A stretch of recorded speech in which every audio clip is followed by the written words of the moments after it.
So welcome back.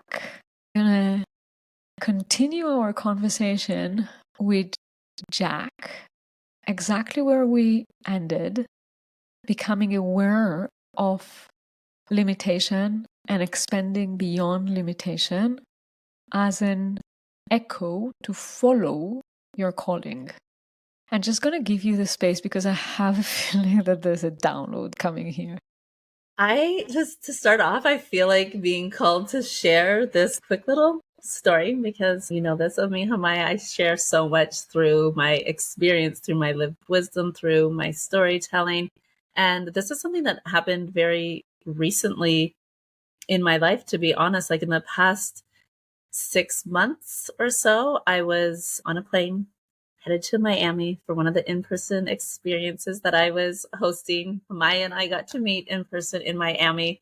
This was the time before that I was on the plane, and there was some things in the human realm of where I ended up sitting on the plane, and I got on the plane, and typically I'm like there and I just throw on my headphones, which I did, and I was sleeping a bit, meditating a bit, and I opened my eyes, and the man who's sitting beside me is typing on his computer. And I glanced at what he was typing, and I see on the top, it says limitless love, limitless God, limitless possibility.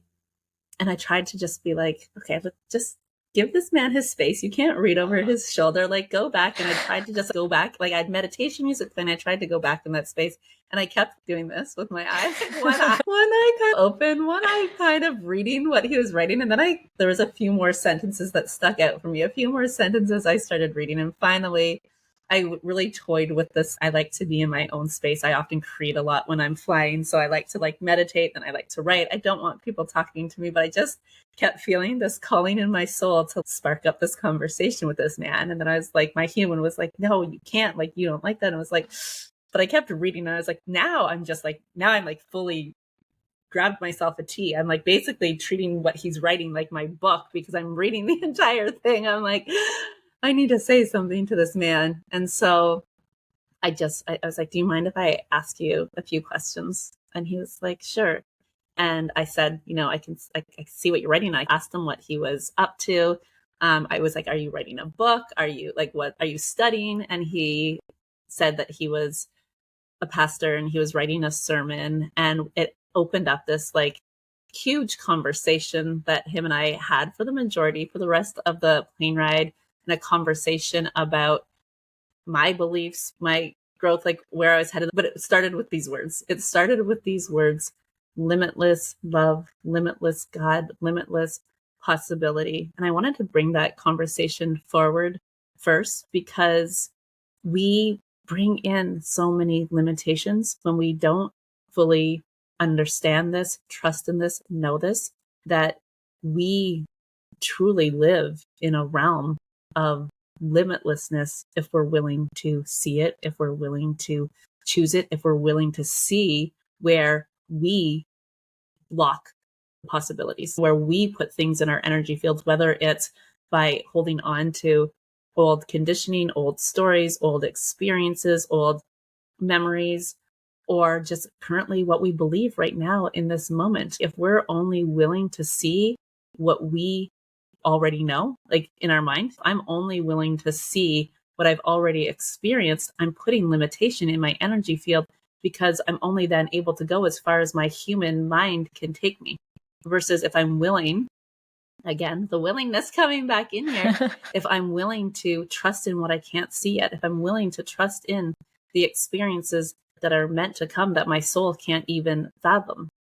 So how one is holding that large space, while we know that working on boundaries and healthy boundaries and knowing our center and so on is such an important part, we can say. How do you navigate those two? So I actually, of course, just wrote something about this and wrote something about boundaries. And for me, I think there's a big difference between what people typically hold as boundaries versus energetic standards, let's say. And so oftentimes we place boundaries in place in order to, because we don't trust in ourselves, we put boundaries in place we think to protect ourselves. We have boundaries in place, but they're actually not even boundaries. It's really that we're putting walls up. It's okay. If I don't trust myself to say no when I want to say no, let's say, then I've got to put this boundary in place to make sure that I do.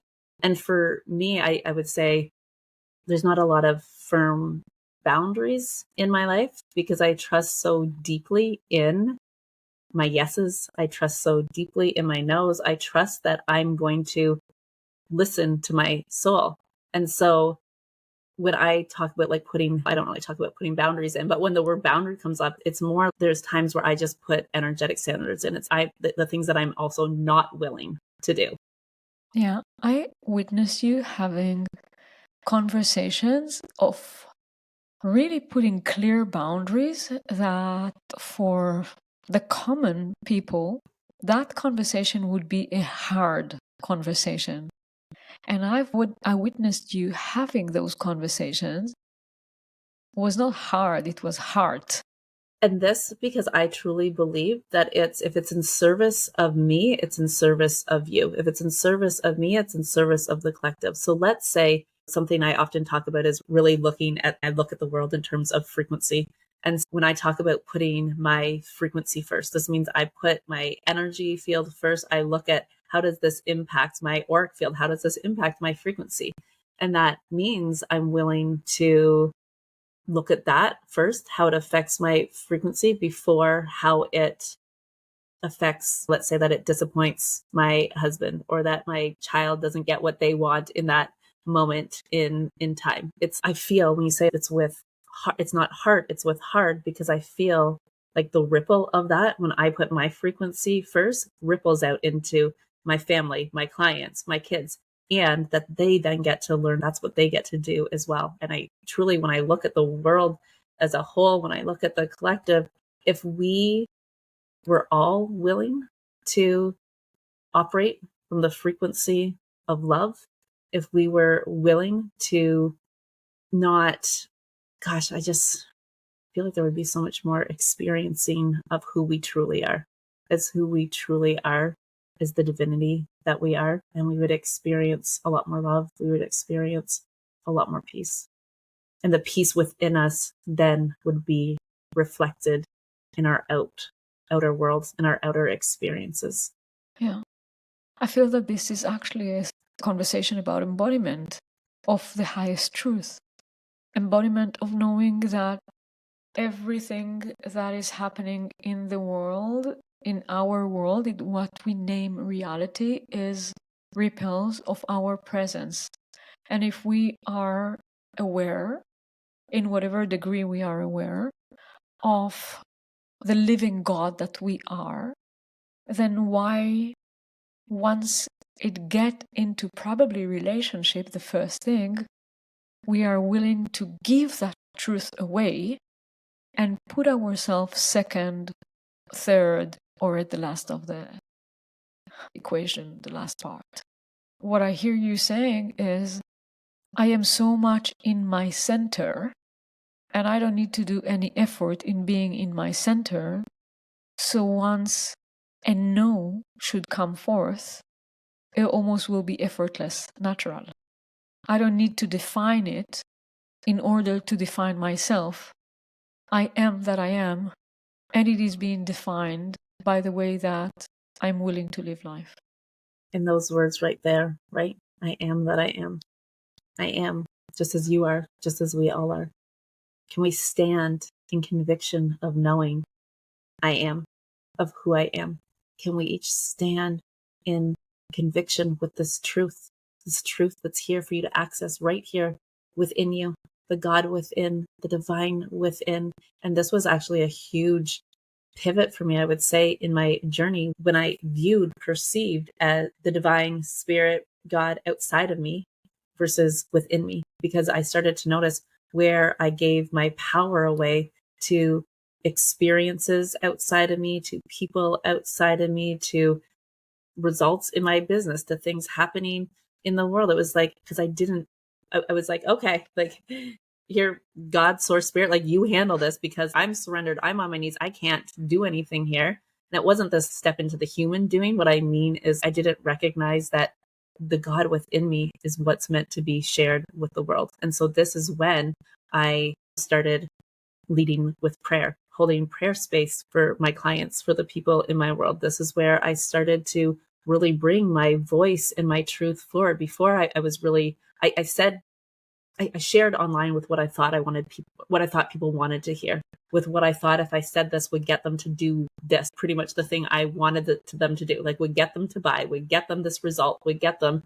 And I was like, can I just be the fullest expression of who I am? Can I put my love out into the world? Can I put my truth out in the world? Can I put my prayers out in the world, and trust in people's ability to receive in whatever way they are meant to receive?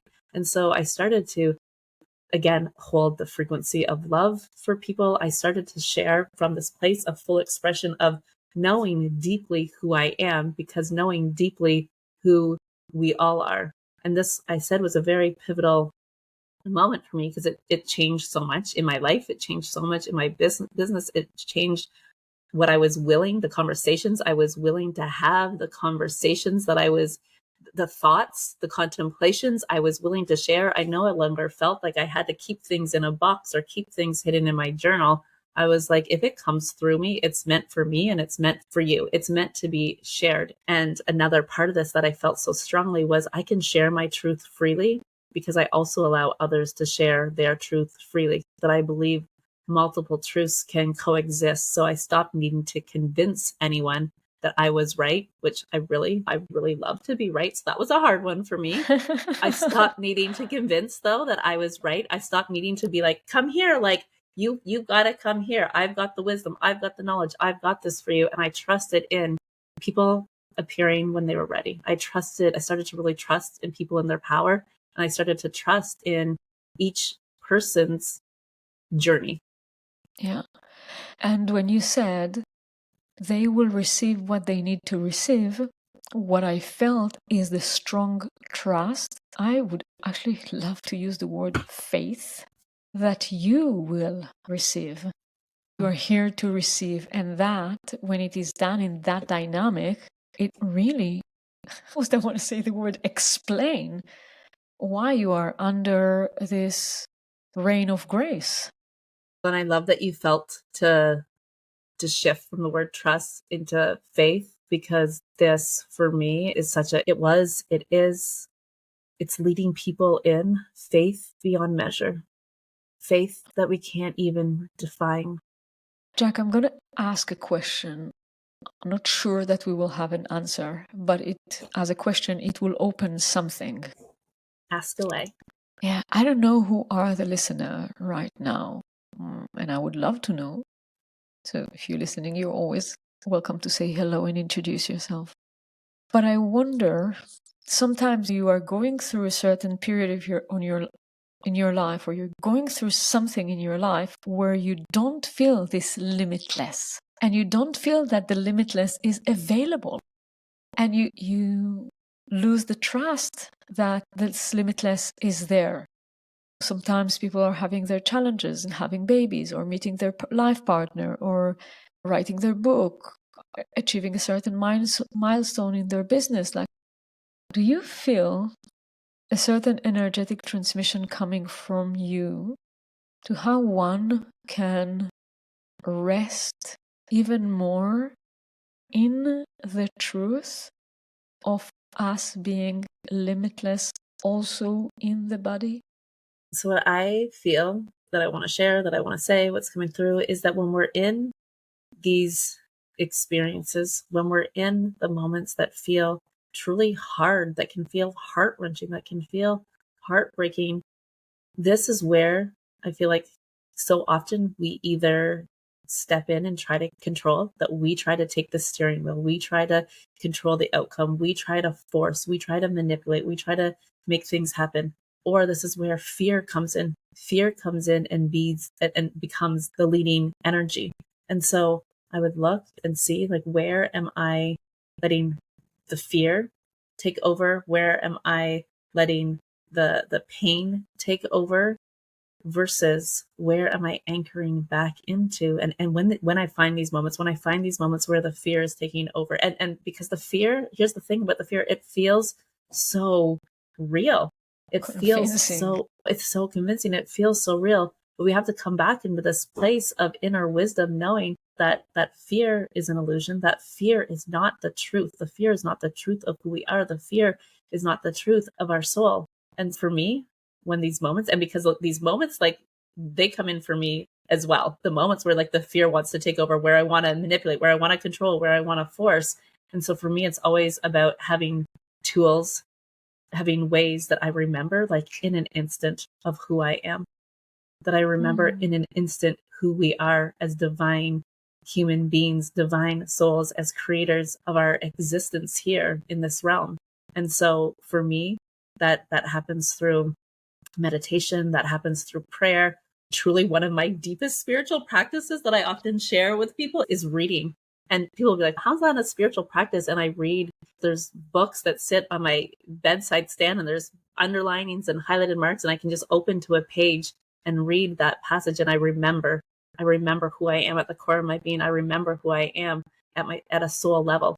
And then instead of judging myself or shaming myself because I had that thought, or because I had that fear, or because I wanted to choose moments of self-righteousness or vindication, I remember who I am. I remember the love that I am. And I remember that I'm here on a soul journey, having very human experiences.